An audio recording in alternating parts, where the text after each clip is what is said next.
Mike 22 receiving. Operation progress. Over. Pranaya.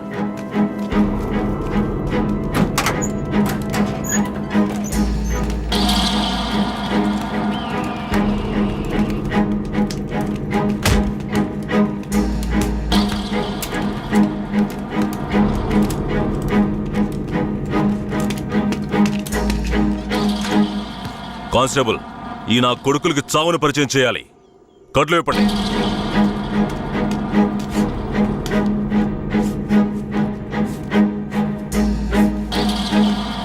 ఏంట్రా దొంగ నాయాళ్ళారా, పోలీసులు ఊర్లోకి రాకూడదా?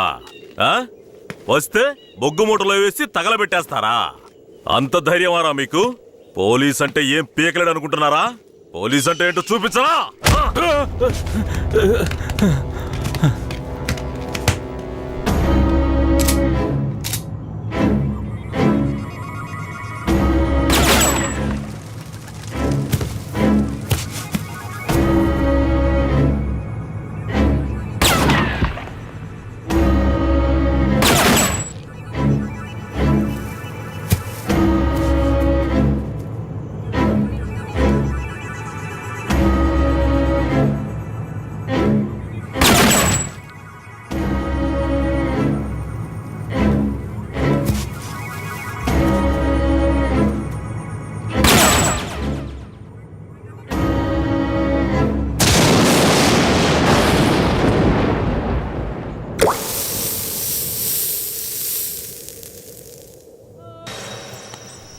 ఏంటా ఇది? మార్చిని కూడా క్లీన్గా పెట్టుకోవడం తెలీదా? మేమేం చేయగలం సార్? శవమిలా సంవత్సరాల తరబడి ఉంటే పురుగులు పట్టి వాసనే వస్తుంది సార్. అన్ని వెల్ఫేర్ సొసైటీలకి ఇన్ఫర్మేషన్ ఇచ్చాం, వాళ్ళు ఇంకా రాలేదు సార్. అనాథ శవాల్ని దహనం చేయడానికి ఎన్ని ఫార్మాలిటీస్ ఉన్నాయో మీకే తెలుసు కదా. గవర్నమెంట్ వాళ్ళకి తెలియజేసి పర్మిషన్ తీసుకునేలోగా తల ప్రాణం తోకొస్తుంది సార్. ఇప్పుడు ఏం చేద్దాం అంటావు? హాస్పిటల్స్ లేక అనాథ శవాలు చేరకుండా చూసుకోవాలి సార్. సార్, 3వ నెంబర్ వార్డులో ఉన్న అనాథ పేషెంట్ సీరియస్గా ఉన్నాడు సార్.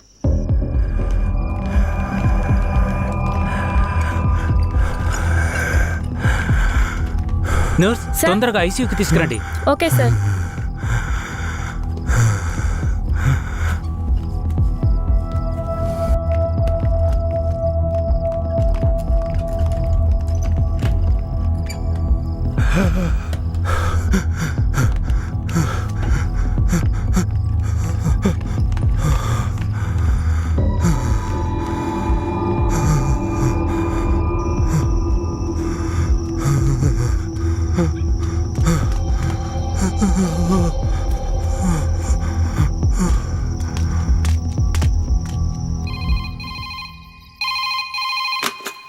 హలో సార్, పాత చర్చి పక్కన ఒక శవం ఉంది, వచ్చి చూడండి సార్. మీరెవరు? ఛ, ఈ హాస్పిటల్లో ఉన్న వాళ్ళకి ఇదే పని అయిపోయింది. సీరియస్గా ఉన్న పేషెంట్ని తీసుకొచ్చి బయటపడేసి ఫోన్ చేయటం, మనం దాన్ని అనాథ శవం అని కేసు రిజిస్టర్ చేసి మళ్ళీ హాస్పిటల్కి తీసుకెళ్లి పడేయటం. ఏం బతుకయ్యామంది? అయ్యా ఇలాగే ఉన్నారు, ఏం చెప్పమంటారు? ఏమయ్యా హెడ్? అయ్యా ఆ చర్చి పక్కన 174 కేసు ఒకటి వచ్చింది, ఎందు వెళ్ళి చూసిరా.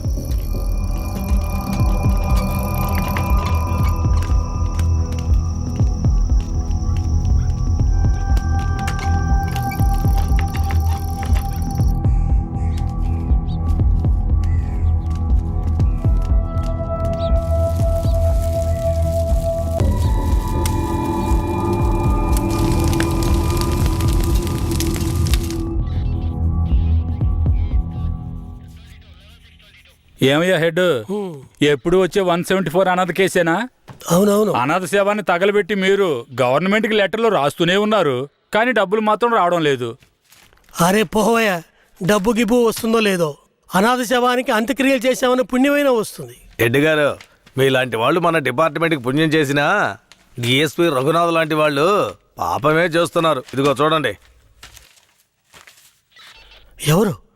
మన ఏరియా నుంచి ట్రాన్స్ఫర్ అయ్యారే, ఆ డిఎస్పీ రఘునాథా? అవునయ్యా, 5 మందిని ఎన్కౌంటర్ పేరుతో చంపేసి కనిపించలేదని చెప్తే నరసింగాపురం ఊరు వాళ్ళు ఊరికి వదిలేస్తారా? ఊరోళ్ళంతా మీడియా వాళ్ళతో కలిసి పోరాటం, ధర్నాన్ని గొడవ చేయటం వల్ల ఇప్పుడు గవర్నమెంట్ విచారణ కమిషన్ పెట్టింది. విచారణ కమిషన్ ఊరికి వదిలేస్తుందా? డిఎస్పీని పీల్చి పిప్పి చేయదు. యూటీవీ ప్రేక్షకులకు నమస్కారం. ఇప్పుడు మనం ఉన్నది నేర పరిశోధన కార్యాలయం. గత నెల రాష్ట్రంలో సంచలనం సృష్టించిన నరసింగాపురం గ్రామంలో జరిగిన కలవరంలో 2 అమాయకులైన వ్యక్తులు కాల్చి చంపబడ్డారు. మరికొందరు ఆసుపత్రిలో ఉన్నారు. ఒక అమ్మాయితో సహా 7 జాడ తెలియలేదు. దాని గురించి పోలీసులను అడిగితే అలా మేమెవరిని తీసుకుపోలేదంటున్నారు. ఇప్పుడు వాళ్ళు ప్రాణాలతో ఉన్నారో లేదో కూడా ఎవరికీ తెలీదు. దీని గురించి ఇక్కడున్న ప్రజల అభిప్రాయం ఏంటో ఇప్పుడు అడిగి తెలుసుకుందాం. ఏం జరిగిందో చెప్తారా? న్యాయం జరగాలనే దీనికి ఒప్పుకున్నాం. కనిపించకుండా పోయిన వాళ్ళు మా ఊరికి తిరిగి రావాలి. రాలేదో మేము ఒప్పుకోం. మా ఊరి కుర్రోళ్ళు ఇంకా ప్రాణాలతో బతుకున్నారో లేదో కూడా తెలియడం లేదయ్యా. వాళ్ళు ప్రాణాలతో తిరిగి రావాలని మేము ఆ దేవుణ్ణి వేడుకుంటున్నాం అయ్యా. జడ్జి గారు వచ్చారా?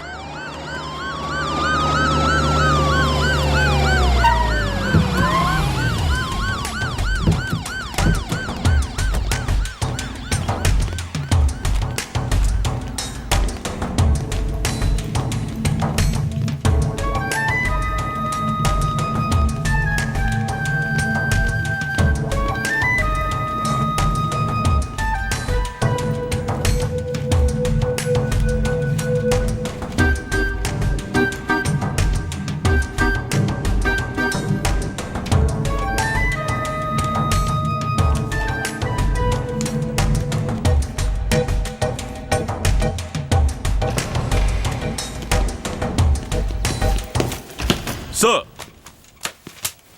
రఘునాథ్ మీరేనా? Yes sir. మీరు సర్వీస్లో వచ్చారు ఎన్నేళ్ళైంది? Sir, I join service in. ఏ తెలుగు రాదా? మీరు చేసిన నిర్వాకాన్ని మెచ్చుకుని పత్రికలో ఫోటోలు వచ్చే చూడండి. కనిపించకుండా పోయిన 7 ఎక్కడా? నాకు తెలియదు సార్. మీరే తీసుకెళ్లారని తెలిసింది. నేను తీసుకువెళ్ళలేదు సార్. సరే, మీరు వెళ్ళండి. అవసరమైతే కబురు చేస్తాను. Yes sir. గొడవలు జరిగిన ఊరికి రేపు మనం వెళ్ళాలి. బాధితులైన ప్రజల్ని కలవాలి. సార్, ఆ ఊర్లో ఉన్న వాళ్ళందరూ చాలా మూర్ఖులు సార్. వాళ్ళందరూ చాలా కోపంగా ఉన్నారు. ఇప్పుడు వద్దు సార్. ఇప్పుడు వద్దేంటి? ఖచ్చితంగా వెళ్ళాలి. సార్, నర్సింగపురం ఆంధ్రాకి తమిళనాడుకి బార్డర్లో ఉంది సార్. ఈ ఊర్లో జనాభా మొత్తం 592 మంది సార్. ఈ గ్రామాన్ని బ్లాక్ మార్క్ గ్రామంగా ప్రభుత్వం ముద్ర వేసింది సార్. యాక్చువల్గా ఈ ఊరు ఎలా ఉంటుందంటే కర్రతుమ్మ చెట్ల మధ్య ఊరును దాచినట్టు ఉంటుంది సార్. ఈ ఊరు చుట్టూ సుమారు 20-25 కిలోమీటర్ల వరకు కర్రతుమ్మ చెట్లే సార్.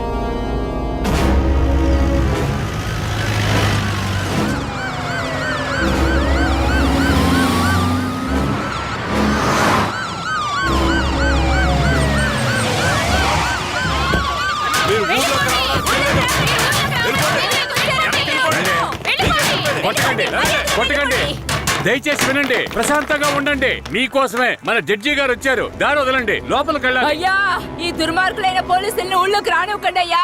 నా కొడుకుని మనవల్ని లాక్కుని పోయారు. ఇంతవరకు ప్యానల్తో ఉన్నారా లేదో తెలీదయ్యా. మీరే న్యాయం చేయండి అయ్యా. మీరు భయపడక్కర్లేదు. అందరూ కాస్త ప్రశాంతంగా ఉండండి. మీకు ఎలాంటి భయం అక్కర్లేదు. సాధ్యమైనంత త్వరగా విచారణ జరిపి వాళ్ళ ఆచూకీ కనిపెడతాను. నాన్నెక్కడని అడిగి నా బిడ్డకి ఏమని సమాధానం చెప్పమంటారయ్యా? మీరు మా మేలు కోరేవారైతే మా అందరికి ఒక పరిష్కారాన్ని చూపించి మీరు లోపలికి వెళ్ళాలయ్యా. లేదంటే ఆగమ్మా. అమ్మా, కాస్త ఓపిక పట్టమ్మా. ఊర్లోకి రాకూడదు, అంతే కదా? అవునా?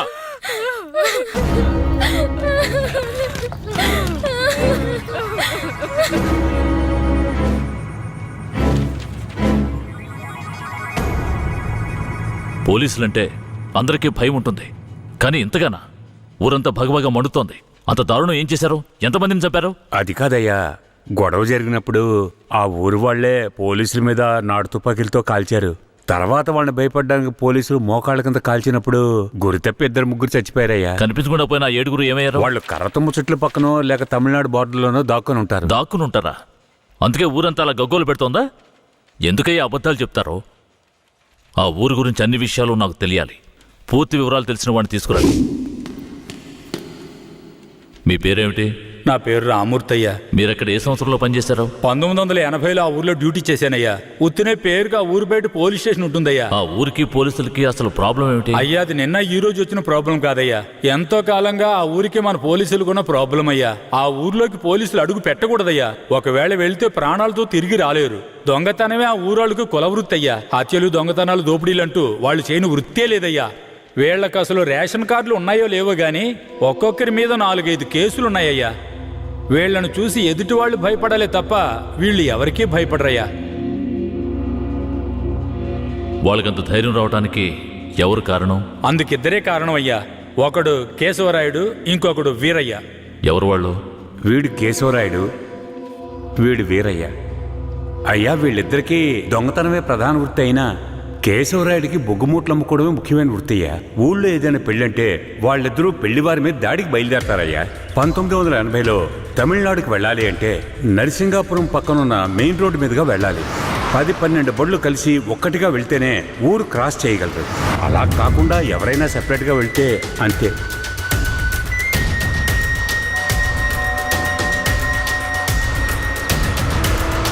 ఆగండి, ఆపండి, ఆపండి.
అయ్యో, వదిలేయండి అయ్యా. మంత్రి గారింట్లో పెళ్లి, అందుకే ఆకుండా వచ్చేసావయ్యా. అయ్యో, వదిలేయండి అయ్యా. అయ్యా, వదయ్యా. అయ్యా, రే, మేము ఆకలి కోసం దొంగిలిస్తున్నాం. నీ మంత్రిలాగా ఆడంబరంగా బతకడానికి కాదు. ఊరు సొమ్ము దోచుకునే వాడి కోసం అడ్డమైన పనులు చేసి అల్పాయుష్లో పోకు. నిన్ను నమ్మి నీ కుటుంబం ఉంది. మా ఊర్లను పెళ్ళేరా.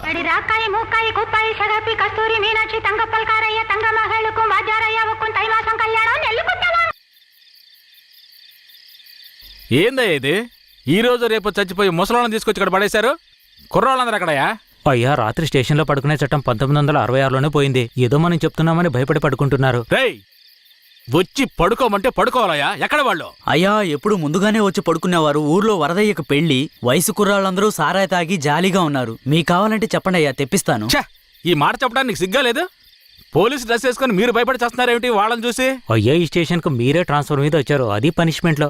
ఆ ఊళ్ళోకి పోలీసులు పోవడం కుదరదు, వట్టి మోసగాళ్ళు. మోసగాళ్ళకే మోసగాడినయ్యా నేను. బండి దేవయ్యా.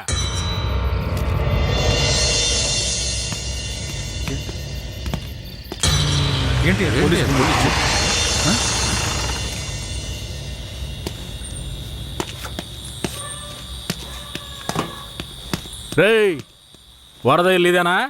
ఎక్కడ రాడు? అయ్యా, వరదయ్యకు మొదటి రాత్రి అయ్యా, దయచేసి వదిలేయండి అయ్యా. రేయ్, మీకు అసలు రాత్రే లేదు, అందులో మొదటి రాత్రి ఒకట.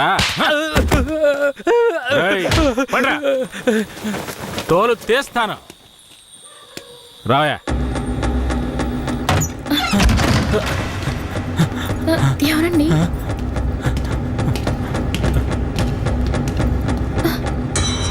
ఏంట్రా నువ్వు? నిన్ను పోలీస్ స్టేషన్కి వచ్చి పడుకోరా అంటే పెళ్ళాం పక్కన పడుకొని జల్సా చేస్తున్నావా?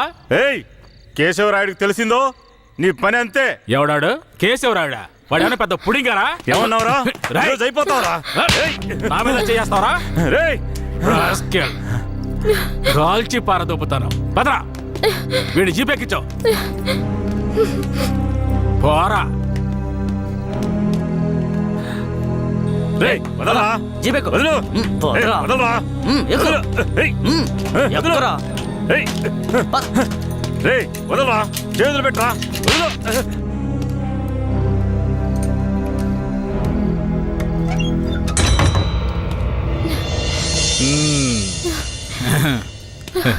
వద్దు ఏంటి వద్దు ఏయ్!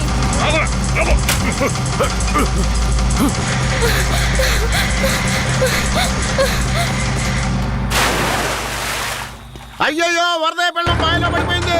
అయ్యయ్యో వరదయ్య పెళ్ళం బావిలో పడిపోయింది. అందరు రండి, వరదయ్య పెళ్ళం బావిలో పడిపోయిందయ్యా. జీప్ త్వరగా.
Huh?